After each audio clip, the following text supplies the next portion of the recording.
ভিতরে যাচ্ছে ভাই আমার সব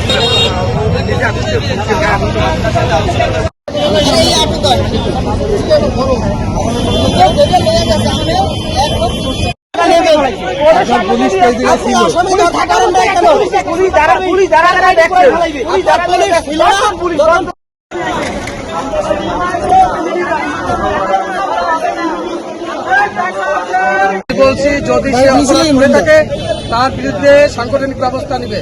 জনাব তারেক রহমান জিরো টলারেন্স এই ব্যাপারে কোনো সন্ত্রাসী চাঁদাবাজ বিএনপিতে থাকতে পারবে না। এটা সে বারবার বলছে এবং আমাদের 31 দফায় বারবার উল্লেখ আছে যে কোনো ধরনের সাম্য এবং মানবিক রাষ্ট্র গঠনের জন্য যত প্রকার সহযোগিতা করবে, সেই জায়গায় কোনো অন্যায় অপরাধীকে কোনো সহযোগিতা করা হবে না। সন্ত্রাসীরা আমরা 24 ঘন্টা না 2 ঘন্টা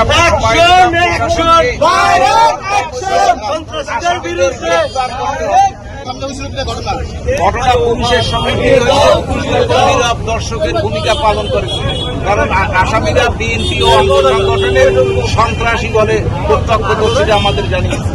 তারা হয়েছে যে নিউজ কভারেজের জন্য আসছিল। তারা গেট দিয়ে বের হওয়ার পরই বিএনপির কিছু লোকজন তাদের অতর্কিতভাবে হামলা করে তাদের গাড়ি আর হয়েছে যে ক্যামেরা ভেঙে ফেলে, তাদেরকে অনেক মারধর করে।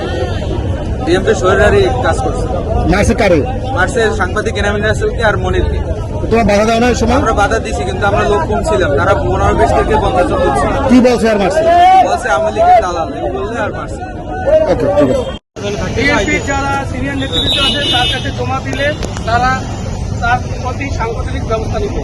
এটা আমাদের তারেক রহমানের নির্দেশ এবং খালেদা জিয়ার নির্দেশ।